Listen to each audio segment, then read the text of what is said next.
नमस्कार, मैं doctor Narendra Kumar, drawing and painting से। आज हम चर्चा करेंगे एमए प्रवेश के पेपर एस्थेटिक यानी सौंदर्य शास्त्र। इससे पूर्व जैसे हम चर्चा कर चुके थे, जो यूरोपीय विद्वान रहे हैं जिनमें प्लेटो है, अरस्तु है, अरस्तु है, इनके बारे में हम चर्चा कर चुके थे। अब आज हम जैसे चर्चा करेंगे ऑगस्टाइन, संत ऑगस्टाइन, सेंट ऑगस्टाइन का जन्म जो समय है 354 ईसा पूर्व से 430 ईसा पूर्व का समय इनका माना जाता है। और संत ऑगस्टाइन का जन्म तगस्ते नामक उत्तर अफ्रीका, जो कि अब अल्जीरिया के एक नगर में हुआ था। उनकी माँ कोनिका से उन्हें ईसाई धर्म की शिक्षा मिली। उन्होंने मौनीवाद का परिचय भी प्राप्त किया, जिसका मुख्य सिद्धांत भलाई व बुराई का द्वैतवाद है। और इस दर्शन का इनके मन पर इतना गहरा प्रभाव पड़ा कि वे इस मत के भौतिकवाद से तो सहमत नहीं हुए, किंतु बुराई की समस्या के विषय में वे जड़ वस्तु और स्थूल शरीर को उसका मूल कारण मानने लगे।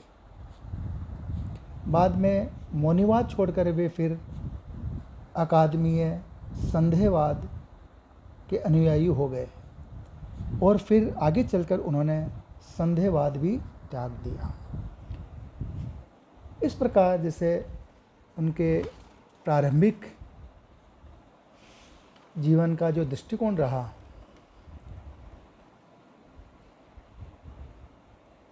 उसके अंदर जैसे उनकी माँ का प्रभाव रहा, माँ के वैचारिक प्रभाव रहा, या जैसे मौनीवाद का रहा। उन्होंने ही सबसे पहले ईसाई मत के दृष्टिकोण से एक व्यवस्थित दर्शन की नींव डाली। उन्होंने मध्यकालीन दर्शन पर सबसे अधिक प्रभाव भी डाला और दर्शन में इनके सिद्धांत की विशेषता यह भी है कि वह दर्शन के सभी पहलुओं को छूता है। अब एगे जीनस के पश्चात ईस्वी 30वीं शताब्दी से 13वीं शताब्दी तक यूरोपीय साहित्य कला चिंतन में किसी नवीन और महत्वपूर्ण उद्भावना का दावा नहीं किया करता। यह वहाँ के इतिहास में अशांति, अव्यवस्था और सांस्कृतिक निश्चलता का युग रहा। और इस युग के एक छोर पर वर्जिल तथा दूसरे छोर पर दांते जैसे महाकवि खड़े हैं। और हजारों वर्षों का जैसे अंधकार ग्रीक सभ्यता का उदय उत्साह के साथ ही कतिपय जीवन आपी आस्थाओं और विश्वास पर आश्रित था। ग्रीक नागरिकों की जीवन व्यवस्था में विधानकारी तत्वों का प्राय पूर्ण अभाव था और ग्रीकों की जीवन व्यवस्था के जो बताया जैसे व्यवस्था विधानकारी तत्वों का प्राय पूर्ण अभाव था। और ग्रीकों का जीवन दर्शन भारतीय दर्शन की भांति देवोपासना का था। इसलिए देव मूर्तियों के निर्माण में ग्रीक कलाकार विशेष सौंदर्य दर्शन या प्रदर्शन कर सके। ईस्वी सन के आरंभ से सांस्कृतिक विच्छेदन की स्थिति बन चुकी थी और स्टोइक, एपिक्यूरियन दो विपरीत धार्मिक विचारधाराएं पनपी। और इसके बाद जल्दी ही ईसाई धर्म का प्रवेश ग्रीक में हुआ, जिससे स्थिति और भी विशृंखल हो गई। कला व साहित्य में धार्मिक उपयोग का साधन मान लिया गया। अतः जनमानस से दूर होकर पादरियों और पुरोहितों के हाथ में गई। अतः कला व साहित्य पर निरपेक्ष चिंतन की प्रवृत्ति समाप्त हो चुकी और इसी वातावरण में यह अंधकारमय काल गुजरा। वर्जिल व दांते इस काल के स्तंभ कवि हुए, जिन्होंने इस अंधकारमय युग का दंश भारी पीड़ा को महसूस किया। अब जैसे देवी संत बीइंग का प्रेम और उसकी सर्वोच्च महत्ता में विश्वास संत ऑगस्टाइन के दर्शन का मूल सिद्धांत रहा है। ईश्वर का ज्ञान, आत्मा का ज्ञान के क्षेत्र में समस्त खोज का मात्र लक्ष्य है देवी तत्व का ज्ञान, सत्य का ज्ञान आत्मा की अंतर्वस्तु में अंतर्मुखी अंतर्दृष्टि से प्राप्त किया जा सकता है। सत्य की प्राप्ति मनुष्य का लक्ष्य होना चाहिए और पूर्ण सत्य ईश्वर है। ज्ञान, कला सभी की अभिव्यक्ति मात्र ईश्वर प्राप्ति के साधन स्वरूप है। कला को ऑगस्टाइन ने असत्य माना। मूर्ति, संगीत, चित्र असत्य को व्यक्त करते हैं, अतः कलाकारों का समाज में निम्न स्थान प्राप्त था। और कला खोज की तरह या खाज की तरह जो पीड़ा के सम्मिश्रण में विशेष आनंद भी प्रदान करती है, यह भ्रामक है। ऑगस्टाइन 4 भ्रम में से एक कला भ्रम मानते हैं, जिनके बारे में हम आगे चर्चा करेंगे के बारे में कौन कौन से भ्रमों के बारे में उन्होंने बताया, जिससे हम सत्य से मिलते हुए मानकर सत्य मान लेते हैं। कलाओं में सौंदर्य, अनुपात, सामंजस्य और संतुलन में 4 नियम भी यही मानते हैं। सौंदर्य की सारी महिमा ऑगस्टाइन रंग पर निर्भर मानते हैं। उनका अपना संतुलन, अनुपात, संगति ही सौंदर्य उत्पन्न करते हैं। ऑगस्टाइन का मानना था कि वे चित्र उसकी छाया के अभाव में पूरी तरह सुंदर नहीं दिखाई पड़ता, जिस प्रकार छाया केवल प्रकाश की अनुपस्थिति दर्शाती है और अंधकार प्रकाश का अभाव मात्र है। अतः कलाकार भी सत्य का अनुसरण करता है, चाहे वह वास्तविक असत्य हो, क्योंकि सादृश्यता कला का आदर्श है। वह चाहे भ्रामक वस्तु का ही क्यों न हो, उसमें आंशिक सत्य अवश्य विद्यमान रहता है। अब ऑगस्टाइन के अनुसार कला का उद्देश्य मनोरंजन है भी मानता है। वह बहुत बुरा नहीं है। अगर सत्य का आदर्श सादृश्य होना आवश्यक है और कलाओं की अभिव्यक्ति ईश्वर प्राप्ति का साधन है तो स्वीकार्य है, अन्यथा नहीं है। और ईश्वर सौंदर्य ईश्वरीय गुण है। सौंदर्य की भांति कलाकृतियों में या वस्तु में प्रतिबिंबित होता है। सौंदर्य का जहाँ भाव हो वहाँ कुरूपता कहलाती है। ये संक्षिप्त में ऑगस्टाइन का एक विचार रहा। अब कला के बारे में ऑगस्टाइन का क्या मत रहा, क्या विचार है, वो कला के बारे में क्या कहता है।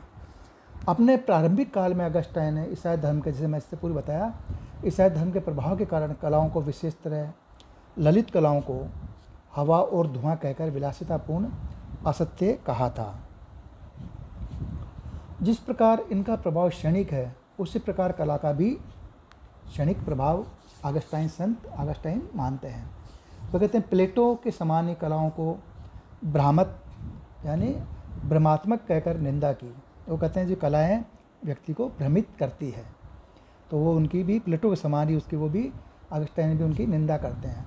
ऑगस्टाइन ने आगे कहा कि जैसे रंगमंचीय मनोरंजन कामुकतापूर्ण है और होमर और रोमन, जो होमर है और रोमन नाटककारों के चरित्रों का अनुकरण यदि सामंजस्य जीवन में किया जाए तो जनमानस या जन सामान्य का अद्वितीय पतन होगा और वे पाताल के अंधेरे में गिर जाएंगे। क्योंकि वह कहते हैं कि क्योंकि होमर ने तो देवी देवताओं को आपस में झगड़ते हुए द्वेष भाव से मुक्त, कामुक तथा एक दूसरे की निंदा करते अंकित किया है। जब मानव अपने आदर्श को ऐसे अधर्म कार्य करते देखेगा तो उसका नैतिक पतन होना स्वाभाविक ही है, ऐसा ऑगस्टाइन मानते हैं। ईसाई धर्मानुसार ईश्वर एवं धर्म परायणता की ही जीवन के मूल थे। जिसने भी सांस्कृतिक मनोरंजन कार्यक्रम थे उनका कोई स्थान नहीं था। फलतः ऑगस्टाइन ने भी ये मत बनाया कि जितनी भी कलाएं हैं वे जब तक परमात्मा का प्रशस्ति गान करने तक सीमित रहें तब तक तो उचित है, किंतु जब वे मनोरंजन एवं आनंद हेतु काम में लाई जाने लगे तो निष्फल व नगण्य है। यहाँ संगीत, काव्य कला, नाट्य कला, चित्रकला आदि तो क्षणिक व इंद्रिय अनुभूति कराती है, यह ब्रह्म रूप होने के कारण असत्य है, जबकि परमात्मा की प्रतीति तो स्थायी और आत्मिक अनुभूति है और यही सत्य है। तो यहाँ ऑगस्टाइन ये इनको मानते हैं। वह कहते हैं जो नाट्य है, नाट्यकर है, जो भी कला हैं, संगीत, काव्य कला, नाट्य कला, चित्रकला आदि, तो ये तो एक क्षणिक और इंद्रिय, जो हमारी इंद्रियों की जो अनुभूति, क्षणिक इंद्रियों की अनुभूति कराती है, जबकि यह ब्रह्म रूप होने के कारण असत्य है। बाह्य रूप या ब्रह्म रूप होने के कारण असत्य है, जबकि परमात्मा की प्रतीति यानी कि परमात्मा के प्रति जो है प्रेम है, निश्चित है, वो तो स्थायी और आत्मिक अनुभूति है। यानी कि परमात्मा के प्रति या जीवन परमात्मा की जो अनुभूति है वो स्थायी और आत्मिक अनुभूति होती है और यही सत्य है। इन्होंने ईसाई करुणा जो मनोव्यथा एवं अभाव के प्रभाव से उत्पन्न होती है को रंगमंचीय कृत्रिम सहानुभूति और झूठे दुख व आंसुओं की भावुकता से परिपूर्ण कुत्सित एवं भ्रष्ट करुणा की अपेक्षा श्रेष्ठ दर्शाने का प्रयास किया था। अब यहाँ ये कहते हैं कि ऑगस्टाइन ने केवल एक सत्य स्वीकार था, यानी कि ऑगस्टाइन थे, उन्होंने एक सत्य को स्वीकारा था जो ईश्वरीय है। वो ईश्वर में अगाढ़ प्रगाढ़ विश्वास रखते थे। मतलब ऑगस्टाइन ने केवल एक सत्य स्वीकारा था जो कि ईश्वरीय है, और नित्य सत्य हमारे मन के सापेक्ष नहीं होते हैं। नित्य सत्य के ज्ञान का स्रोत तो परमेश्वर ही है जो स्वयं सत्य कहलाता है।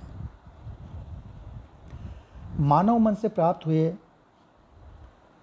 नित्य सुख परमेश्वर के निर्विकार तत्व को ही प्रतिबिंबित करते हैं, और ऑगस्टाइन ने परमेश्वर की तुलना सूर्य से की है।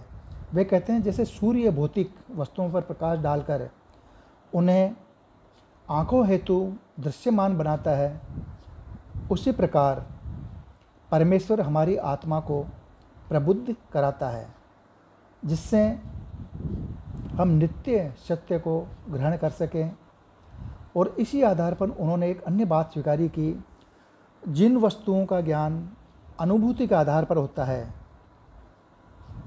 वे ही सत्य हैं, तथा जिनका ज्ञान केवल मात्र इंद्रियों के आधार पर होता है वे असत्य के अधिक निकट है।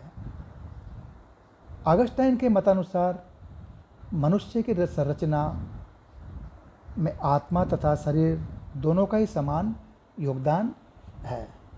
वे कहते हैं कि जैसे शरीर युक्त आत्मा दो व्यक्ति न होकर